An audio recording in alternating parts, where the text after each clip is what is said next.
Basic chemistry lecture number 8। Last lecture में बेटा हमने पढ़ा था मोलिक्यूलर फॉर्मूला आपका गिवन होता था and you have to calculate the percentage composition. आज हम आपको पढ़ाया molecular formula and empirical formula. Molecular formula and empirical formula, बहुत ध्यान से सुनना। मोलिकुलर फॉर्मूला हम लिखेंगे MF, empirical formula that is PF। What is the difference between molecular formula and empirical formula? Molecular formula represent the actual number of atoms present in a molecule. किसी molecule में actual में कितने atoms present है। जैसे for example अगर हम बात करें glucose that is C6H12O6। Formula क्या है? फॉर्मूला क्या बताता है? Combination of elements, symbol of the element which are present in a molecule. Molecular formula क्या बताएगा? Actual number of atoms present in a molecule. जैसे ग्लूकोज क्या बताएगा बेटा कि one molecule of glucose contain 6 atoms of carbon, 12 atoms of hydrogen and 6 atoms of oxygen. जैसे मान लो मैं यहाँ लिखता हूँ आपके लिए अमोनिया। का फॉर्मूला क्या होगा? NH3। ये क्या है? Molecular formula. Molecular formula represent the actual number of atoms of various elements present in a molecule. ये हमें एक्चुअल रेशियो बताएगा जो प्रेजेंट है। Empirical formula represent the simplest whole number ratio of the atoms of various elements present in a molecule. किसी molecule में जितने भी atoms किसी एलिमेंट के प्रेजेंट है उसका सिंपलेस्ट रेशियो। जैसे 6, 12, 6 अगर हम इसका सिंपल रेशियो निकालें तो that will comes out to be C1H2O। This is your empirical formula of glucose. ये क्या आ गया बेटा? Empirical formula of glucose. Ammonia में 1 नाइट्रोजन एटम है और 3 हाइड्रोजन, 1:3। इससे सिंपल तो हो ही नहीं सकता, तो you can write here NH3। The empirical and molecular formula same है। किसके लिए? अमोनिया के लिए। तो what is the difference? Molecular formula represent the actual number of atoms of the various elements present in a molecule, whereas the empirical formula represent the simplest ratio. What is the relationship between molecular formula and empirical formula? क्या relation? देखो बेटा, molecular formula is equal to n into empirical formula। molecular formula क्या है आपका? n into empirical formula। what is n here? n हम कैसे निकालते हैं? देखो मोलिकुलर फॉर्मूला का जो मास होगा we can write here molecular formula mass divided by empirical formula mass. This will give rise to you the value of n। यहाँ से आपको किसकी वैल्यू मिल जाएगी? n की वैल्यू मिल जाएगी। क्लियर? तो इन दिस वे अगर आपको इंपेरिकल फॉर्मूला मिल गया, n की वैल्यू मिल गई, तो आप क्या निकाल सकते हो? Molecular formula. बहुत ध्यान से सुनना। जब भी कोई साइंटिस्ट है मान लो और उसने एक नया कंपाउंड डिस्कवर किया, इस कंपाउंड का पता नहीं है क्या इसका फॉर्मूला है, तो हम क्या करते हैं? सबसे पहले हम करते हैं क्वालिटेटिव एनालिसिस। क्वालिटेटिव एनालिसिस से हम पता लगाते हैं कौन कौन से एलिमेंट प्रेजेंट है। लेट मान लो इसमें प्रेजेंट है कार्बन और हाइड्रोजन, तो क्वालिटेटिव एनालिसिस की उस कंपाउंड की जो नया डिस्कवर्ड कंपाउंड है, उसके बाद हम करते हैं क्वांटिटेटिव एनालिसिस। ये पता लगाते हैं एक्सपेरिमेंटली कि जो परसेंटेज है the elements which are present in this compound की परसेंटेज कंपोजिशन क्या है। With the help of these two datas we can find out the empirical formula. हम क्या निकाल लेते हैं? Empirical formula. इंपेरिकल फॉर्मूला से हम उससे क्या निकाल लेते हैं? इंपेरिकल फॉर्मूला मास। मोलिकुलर फॉर्मूला मास हम कैलकुलेट करते हैं बाय अदर टेक्निक्स, वो आप पढ़ोगे। With the help of colligative properties हम क्या निकाल लेते हैं? Molecular formula mass we can calculate and then we can find out value of n, और फिर हम क्या निकाल लेते हैं? That is molecular formula. जैसे मैं कुछ क्वेश्चंस आपको दे रहा हूँ, determine the first question, determine the value of n and empirical formula. अगर आपसे मुझे determine the value of n and empirical formula, यहाँ मैं लिख रहा हूँ compound, you have to write the value of n and then you have to write the empirical formula. तो ध्यान से देखना, मान लो मैं यहाँ लिख देता हूँ बेटा H2SO4 सल्फ्यूरिक एसिड, दैट मान लो मैं लिख दिया ग्लूकोज, दैट मान लो मैं लिख दिया बेटा benzene, okay, then hydrogen peroxide, then मान लो हमने लिख दिया CH3COOH एसिटिक एसिड, मान लो बेटा हमने लिख दिया CH4 that is methane, then मान लो हम लिख देते हैं C2H6 ethane. You have to write the value of n and empirical formula. तो आप कैसे लिखोगे देखो ध्यान से, यू नो दैट, आपको पता है यहाँ पर इसको अगर मैं सिंपलेस्ट रेशियो बनाऊँ तो यही रेशियो आपकी आएगी, तो एन की वैल्यू कितनी हो जाएगी आपकी 1, और इंपेरिकल फॉर्मूला भी आपका क्या आएगा दैट इज H2SO4। यहाँ पर अगर मैं सिंपलेस्ट रेशियो बनाऊंगा बेटा तो क्या आएगा 1:1, okay, that is the value of n आपकी कितनी हो जाएगी बोलो, value of the empirical formula क्या होगा आपका C1H2O, 1 लिखते नहीं है तो that is the value of n कितनी आ गया आपकी 6। इसमें क्या हो जाएगा, वैल्यू ऑफ एन क्या हो जाएगा आपकी 6, इंपेरिकल फॉर्मूला क्या हो गया CN। Simplest ratio H2O2, value of n क्या आएगा बेटा 2, सिंपलेस्ट रेशियो आपका क्या आ गया HO। देखो इसको बेटा आपको ऐसे करना पड़ेगा, क्या है इसमें C2H4O2, तो जब इसका सिंपल रेशियो हम बनाएंगे तो n की वैल्यू कितनी हो जाएगी बेटा 2, दैट इज C1H2O, CH4, यही सिंपल रेशियो रहेगा, तो n की वैल्यू कितनी होगी आपकी 1, and the empirical formula is CH4, C2H6 same, that is n की वैल्यू कितनी हो जाएगी 2, सिंपल रेशियो आप बनाओ तो क्या हो जाएगा आपका CH3। तो in this way you can write the value of n and empirical formula. Okay, now right A question, एक क्वेश्चन करते हैं, राइट डाउन ए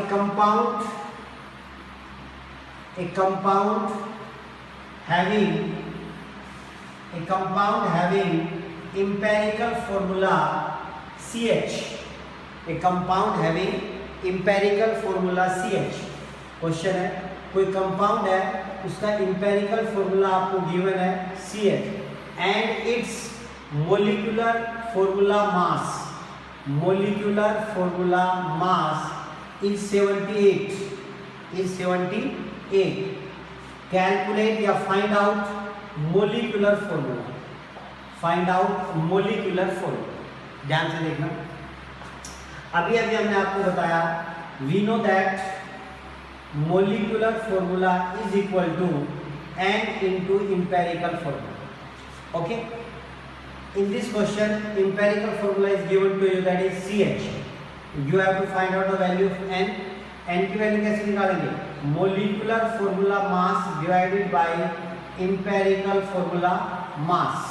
मोलिकुलर फॉर्मूला मास आपको गिवन है बेटा दैट इज 78, इंपेरिकल फॉर्मूला आपको गिवन है CH, तो empirical formula मास आपका कितना हो जाएगा 12 + 1 दैट इज 13, ये आपका कितना हो गया दैट इज n की वैल्यू कितनी आई बेटा 6, आप इसमें वैल्यू पुट कर दोगे तो मोलिकुलर फॉर्मूला क्या हो जाएगा 6 into empirical formula that is CH, तो what you have to write that is C6H6, ये आपका क्या आ गया molecular formula.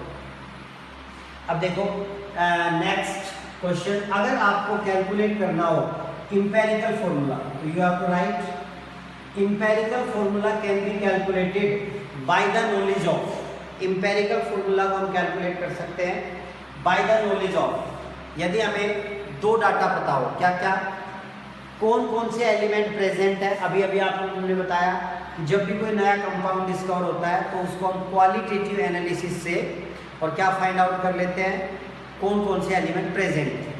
Then percentage composition, quantitative analysis हम करते हैं और we can find out the percentage. ध्यान से देखो, सबसे पहले मैं आपको बता रहा हूँ बेटा कैलकुलेशन ऑफ इंपेरिकल फॉर्मूला। इसके लिए मुझे क्या एक टेबल चाहिए, सबसे पहले हम लिखेंगे एलिमेंट, कौन कौन से एलिमेंट प्रेजेंट है। Second we have to write the percentage, कौन कौन जो एलिमेंट प्रेजेंट है उनकी परसेंटेज क्या है, जो एलिमेंट प्रेजेंट है उनकी बेटा परसेंटेज क्या है। Then in the third column we have to find out number of atoms of element, number of atoms of elements आप कैसे निकालते हो, percentage divided by atomic mass, percentage divided by atomic mass. ये आपकी क्या आ जाएगी, number of atoms of elements, percentage that is divided by atomic mass. बहुत ध्यान से सुनना। Then you have to find out relative ratio.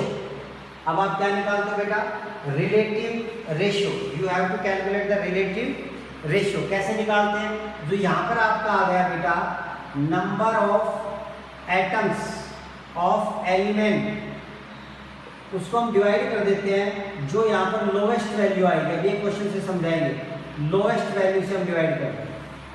अगर ये हमारा रेशियो सिंपल रेशियो आ जाए तो वेल एंड गुड, अगर ये सिंपल रेशियो ना आए तो we have to write here simplest ratio. हमें क्या फाइंड आउट करना है, सिंपलेस्ट रेशियो। अब दिखाता हूँ मैं आपको एक क्वेश्चन करके। जैसे क्वेश्चन हम आपको दें, क्वेश्चन है, लिखो a hydrocarbon contains 80%, a hydrocarbon contains 80% carbon, its molecular, a hydrocarbon contains 80% carbon, its molecular formula mass is 30। आपको गिवन है find out empirical formula and molecular formula. You have to find out empirical formula and molecular formula. बेटा जब भी ऐसे question given हो ध्यान से सुनना। देखो एमसीक्यू क्वेश्चंस में कोई दिक्कत नहीं होती, कभी पूछे भी नहीं जाते हैं। उसमें क्या होगा, आपको मोलिकुलर फॉर्मूला नीचे दिया हुआ होगा, मोलिकुलर फॉर्मूला दिया हुआ होगा, तो आप ट्रिक लगाओगे यार मोलिकुलर फॉर्मूला मास 30 है, तो आप उसमें देख लोगे जो आपको ABCD गिवन है किसका मोलिकुलर मास 30 है, आप सीधा उस पर टिक लगा दोगे। लेकिन क्लास टेस्ट में आपको ये क्वेश्चन ऐसे करने होते हैं। एलिमेंट आपको गिवन है कौन, कार्बन। देखो वो कह रहा है हाइड्रोकार्बन, क्वेश्चन में क्या कह रहा है, हाइड्रोकार्बन कंटेन्स 80% कार्बन। तो हाइड्रोकार्बन आपको पता है वो कंपाउंड्स होते हैं which are made up of carbon and hydrogen. तो नेचुरल सी बात है इसमें दूसरा एलिमेंट आपका कौन हो गया, हाइड्रोजन। कार्बन की परसेंटेज कितनी दे रखी है 80, तो हाइड्रोजन की परसेंटेज आपकी कितनी हो जाएगी बेटा 20। बहुत ध्यान से देखना। नेक्स्ट कॉलम में number of atoms of element find out करेंगे हम। कैसे निकालते हैं, percentage divided by atomic mass. Carbon का कितना होगा बेटा 12, यहाँ पर percentage divided by atomic mass. तो इसको आप सोल्व कर लो, that will comes out to be 20/3, या आपका क्या आ गया 20। Okay next column relative ratio. क्या निकालेंगे, रिलेटिव रेशियो। कैसे निकालते हैं, number of atoms of element लिख लो, that is 20/3 and that is 20 divided by lowest value. इनमें से बेटा जो लोएस्ट वैल्यू है उससे डिवाइड करना है सबको। यही लोएस्ट वैल्यू है दोनों में से, डिवाइडेड बाय 20/3 कितना है 1, then here 20 divided by 20/3 that is 3। तो रेशियो आपका क्या आ गया, simple ratio that is 1 and 3। तो सेम रेशियो आपका क्या हो जाएगा हियर 1 and 3। अगर लेट मान लो यहाँ पर आता 1.5, यहाँ पर आता 3, तो we have to multiply both of these by 2, ताकि 1.5 किस में बदल जाता 3 में, 2 किस में बदल जाता 6 में, वही आपका रेशियो आ जाता। तो ये ध्यान रखना है। तो what will be now your empirical formula. देखो इंपेरिकल फॉर्मूला क्या होगा, C1 और H3। ये आ गया आपका बेटा first part empirical formula. Now we have to find out the molecular formula, second part. molecular formula is equal to, you know that n into empirical formula। n हम कैसे निकालते हैं, molecular formula mass upon empirical formula mass। molecular formula mass आपको question में given है बेटा कितना, that is 30। empirical formula आपके सामने आ गया 12 + 3 कितना हो जाएगा बेटा आपका 15, that comes out to be 2। तो now you can write here that is molecular formula is equal to n की वैल्यू कितनी है 2, इंपेरिकल फॉर्मूला क्या है बेटा CS3, आपका आंसर क्या होगा C2H6। This is your molecular formula. तो इस टाइप से आप कोई भी क्वेश्चन सोल्व कर सकते हो। देखो जब भी आपको परसेंटेज गिवन होगी आपसे क्या पूछा जाएगा, इंपेरिकल फॉर्मूला। अगर आपको साथ में मोलिकुलर मास गिवन होगा तो you have to find out the molecular formula. मैंने लास्ट, अगर आप मेरे लेक्चर देखोगे तो उसमें मैंने बताया था कॉन्सेप्ट ऑफ डेंसिटी का। अगर आपको किसी न्यूमेरिकल में वेपर डेंसिटी दी हुई है तो आपको मोलिकुलर मास फाइंड आउट करना होगा। वेपर डेंसिटी को हम किससे 2 से मल्टीप्लाई कर देंगे, that will give rise to the molecular mass. अगर किसी न्यूमेरिकल में आपको क्या गिवन हो, वेपर डेंसिटी। देखो एक क्वेश्चन मैं आपको और बता रहा हूँ, write down a compound contains carbon hydrogen and oxygen. तो सबसे पहले आपने लिख लिया कार्बन हाइड्रोजन एंड ऑक्सीजन। कोई कंपाउंड है जिसमें क्या क्या प्रेजेंट है, कार्बन हाइड्रोजन और oxygen. This is your question, carbon hydrogen और ऑक्सीजन। फिर वो दे रहा है बेटा आपको percentage is given to you, carbon is 52.2%, then hydrogen is 13%। कई बार क्या होगा, अब कह देगा वो आपको रेस्ट इज ऑक्सीजन, तो दोनों को सम करके 100 में से क्या कर दोगे, माइनस कर दोगे, and that will comes out to be that is 34.8% के आगे आपके पास ऑक्सीजन। बहुत ध्यान से सुनना। अब हमने क्या करना है, नेक्स्ट कॉलम में हम क्या निकालते हैं, नंबर ऑफ एलिमेंट्स निकालते हैं। नंबर ऑफ एलिमेंट्स कैसे निकालते हैं, percentage divided by atomic mass. Percentage divided by बोलो एटॉमिक मास। ये आप इसकी परसेंटेज निकाल लोगे, percentage divided by atomic mass क्या आ जाएगा आपका, that is number of atoms of element. अभी आपको कॉलम बताया था, number of atoms of element आ जाएगा यहाँ, दैट इज परसेंटेज को हमने क्या किया है, डिवाइड किया है किससे, एटॉमिक मास से। जब ये आप डिवाइड करोगे that will comes out to be 4.35। यहाँ कितना आएगा बेटा 30, ये कितना आएगा आपका, दैट इज 2.17। फिर क्या निकालते हो आप, रिलेटिव रेशियो। आपको बताया था रिलेटिव रेशियो निकालने का तरीका क्या है, जो ये आपका आ गया ना बेटा नंबर ऑफ एटम्स, इनमें जो लोएस्ट वैल्यू है, देखो इन तीनों में लोएस्ट वैल्यू क्या आई 2.17, we have to divide all these by the lowest value. Okay, अभी पहले वाले क्वेश्चन में आपको बताया। तो ये आपकी वैल्यू कितना आ जाएगी बेटा 1, ये करोगे तो ये वैल्यू आपकी कितना आ जाएगी 2, और जब आप इसको करोगे तो ये वैल्यू कितनी आ जाएगी आपकी, दैट इज 6। कोई डाउट इसमें तुम्हें नहीं है। तो ये आपका क्या आ जाएगा लास्ट में, सिंपलेस्ट रेशियो क्या आया 261। तो what will be your empirical formula, आपका इंपेरिकल फॉर्मूला होगा बेटा C2H6। Find out the empirical formula. ये आपको क्या आ जाएगा बोलो, इंपेरिकल फॉर्मूला। अगर न्यूमेरिकल में आपको अब आगे क्या दिया हुआ हो, मोलिकुलर मास दिया हुआ हो, तो वो आपसे क्या पूछ सकता है, मोलिकुलर फॉर्मूला। इंपेरिकल फॉर्मूले से क्या निकाल लोगे, empirical formula mass, then molecular formula mass आपको न्यूमेरिकल में गिवन होगा, and you can find out the value of n, और n से आप क्या फाइंड आउट कर लोगे फिर आपका, दैट इज मोलिकुलर फॉर्मूला। एक क्वेश्चन मैं आपको दे रहा हूँ प्रैक्टिस के लिए, right down a compound contains potassium, chromium and oxygen. A compound contain potassium, chromium and oxygen. Potassium की परसेंटेज है 26.6%। क्रोमियम की परसेंटेज आपको गिवन है बेटा 35.4%, एंड ऑक्सीजन की परसेंटेज आपको गिवन है दैट इज 38%। ये आपको गिवन है। देन क्वेश्चन है आपका, ए compound contains potassium 26.6%, chromium 35.4% and oxygen 38%. If molecular formula mass is 294, then calculate empirical formula and molecular formula. Then calculate बोलो empirical formula and molecular formula. Okay, तो आप इसको solve करना। नेक्स्ट टॉपिक में हम आपको इसी कुछ और न्यूमेरिकल्स करवाएंगे और आगे इसी टॉपिक को आगे बढ़ाएंगे, basic chemistry. Okay, thank you.